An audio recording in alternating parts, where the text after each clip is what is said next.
Welcome back, Deep Divers. Today we're diving into a topic I know you're all passionate about, how research can truly make a difference in our schools. It's a hot topic for sure, and we've got a great source to dig into today. Oh yeah, tell us more. It's a blog post titled Evidence-Based Practice in Schools, Diving Deeper. Catchy. Where's it from? It's from the British Educational Research Association, BER for short, and written by Dr. Timothy Lynch. He's got tons of experience in education, so you know it's going to be good. Dr. Timothy Lynch. Okay, I'm taking notes. So what's got you so excited about this particular blog post? Well, it really gets at something I think a lot of us have wondered about how school leaders actually use research. You mean like, how do they take all those studies and turn them Yeah. into real changes in the classroom? Exactly. The blog post starts by talking about some concerns raised by Watkins, I think it was last year, about whether school leaders really understand and use research to make their schools better. Huh. So are they saying that school leaders are just ignoring all the research out there? Not necessarily ignoring it, but maybe struggling with it. Think about it. There are so many studies out there. It can be tough to sift through it all and figure out what's actually reliable and evidence-based. It's like trying to find a needle in a haystack. Right. And even when you find that needle, it's not always clear how to actually use it. So how do you even begin? It sounds pretty overwhelming. Oh, it definitely can be. But that's what makes this blog post so interesting. Dr. Lynch uses a real example from his own work to show how it can be done successfully. Okay, lay it on me. What's Dr. Lynch's magic formula? Well, he was looking at how to help schools in England recover after COVID. Curriculum recovery. Exactly. Schools were shut down. Kids were learning from home. It was a mess. Curriculum recovery is all about getting students back on track and addressing those learning gaps. Makes sense. So how did Dr. Lynch tackle this? More drills, extra homework. That's where it gets really interesting. He focused on something that at the time wasn't really a common practice in English schools: student well-being. Well-being. I gotta admit, when I think academics, I usually think textbooks and tests, not necessarily like fuzzy feelings. Right. But Dr. Lynch had this idea that if you create a school environment where kids feel safe, supported, and cared for, they'll be in a much better position to learn. Interesting approach. Did anyone push back on that? It seems kind of radical, focusing on feelings over facts. Even the tutor for his leadership program initially questioned it. Like, would well-being really translate into better grades? But Dr. Lynch was convinced that well-being was the foundation, and he set out to prove it with his research. So did it work? The results were pretty convincing.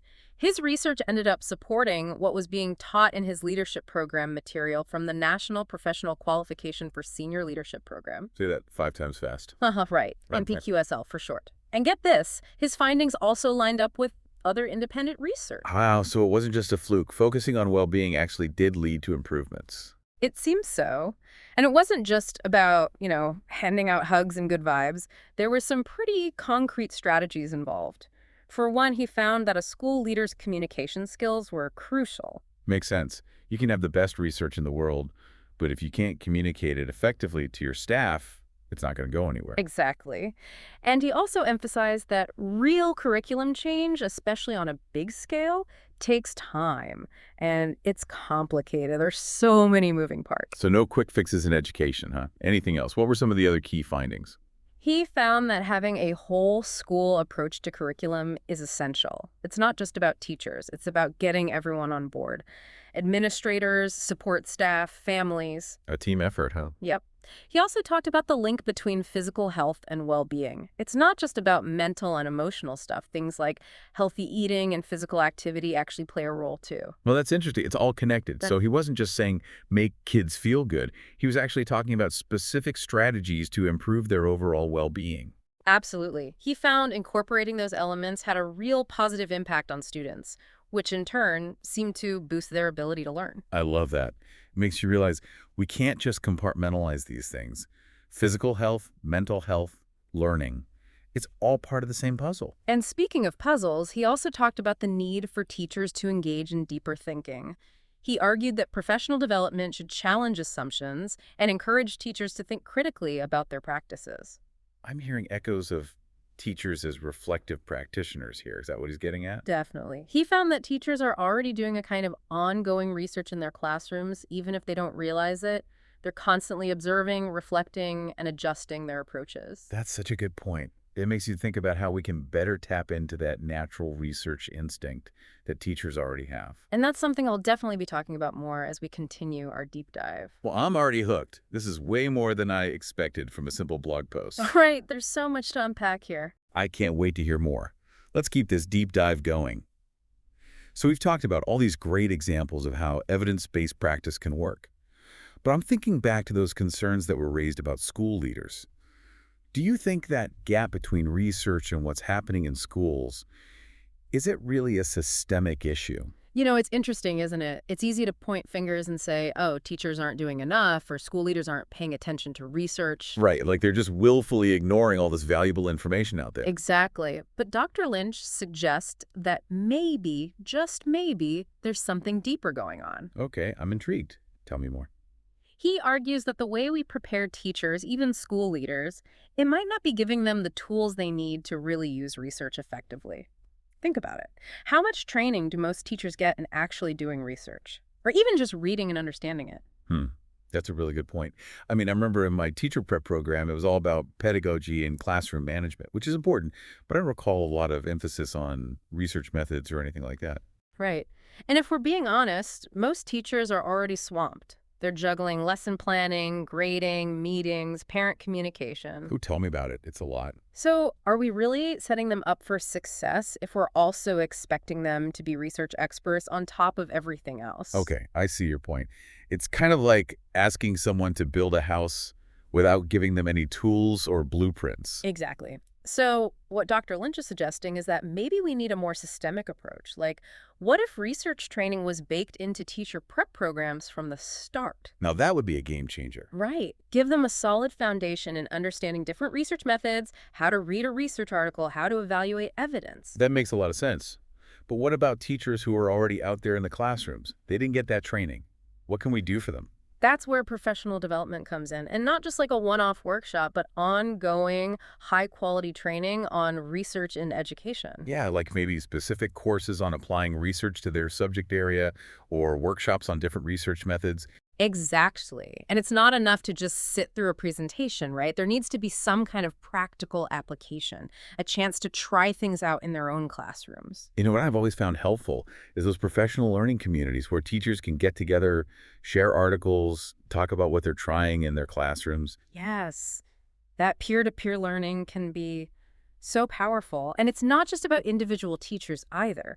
School leaders need to be on board, creating a culture where research is valued, where teachers have the time and resources to actually engage with it. So it's about shifting the whole school culture, not just expecting individual teachers to figure it out on their own.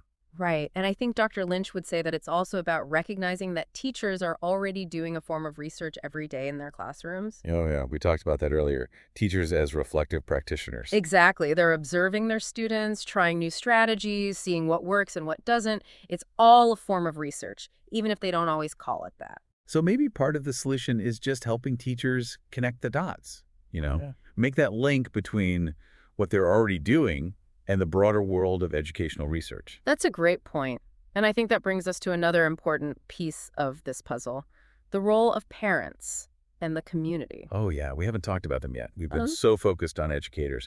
But what about the broader community? How can they get involved in all of this? Well, for starters, they can advocate for more resources and support for evidence-based practices in their local schools. They can attend school board meetings, talk to their elected officials, and even just start conversations with other parents about the importance of research in education. So it's not just about educators leading the charge. Parents and community members have a role to play too. Absolutely. And it doesn't have to be confrontational or complicated. Sometimes just asking questions can make a difference. Questions like, Give us an example. What research is informing this curriculum? or how is the school using data to measure student progress? Those are great questions.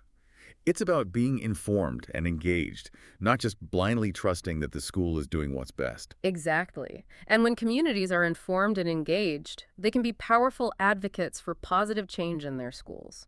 But sometimes it can be hard to know where to even begin, right? So true. So where do we begin? What's the first step? Well, Dr. Lynch's research really highlights the importance of leadership. A leader who can communicate effectively, build trust, and inspire their staff can make all the difference in successfully implementing research-based changes. Let's dig into that a bit more because I think that's a perfect segue into the final part of our deep dive. So we were talking about leadership, and it's really fascinating what Dr. Lynch found.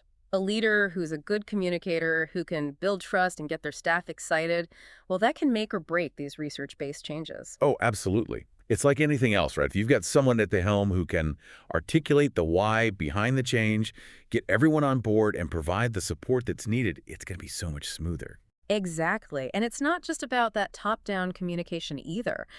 Good leaders, they create a space where teachers can share their own ideas, their concerns, their perspectives. It's about making everyone feel heard, like they're part of the process. Right. And it ties back to what we were saying earlier about teachers being researchers in their own right. Totally.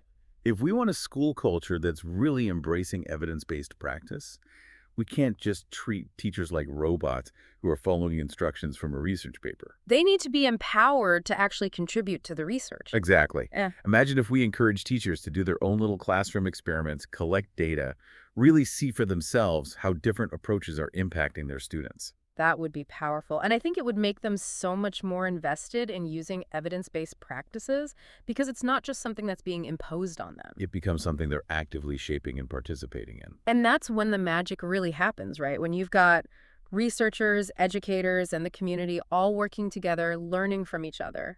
All with the shared goal of making things better for students. Exactly. This has been such an awesome deep dive. Seriously. We started with a blog post, and I feel like we've gone so much deeper, exploring all these different angles of evidence-based practice. It's been a great discussion. Feeling really inspired, and I hope our listeners are too. Me too. It's complex work, but the potential is huge. Absolutely. So before we go, I want to remind everyone to check out Dr. Lynch's full blog post. Yes, we'll link to it in the show notes. It's a fantastic read. And for all our deep divers out there, remember, the learning doesn't stop here. Stay curious, stay engaged, and keep asking those questions. Who knows? You might be the one conducting the next groundbreaking research that changes the world of education. Until next time, happy learning, everyone.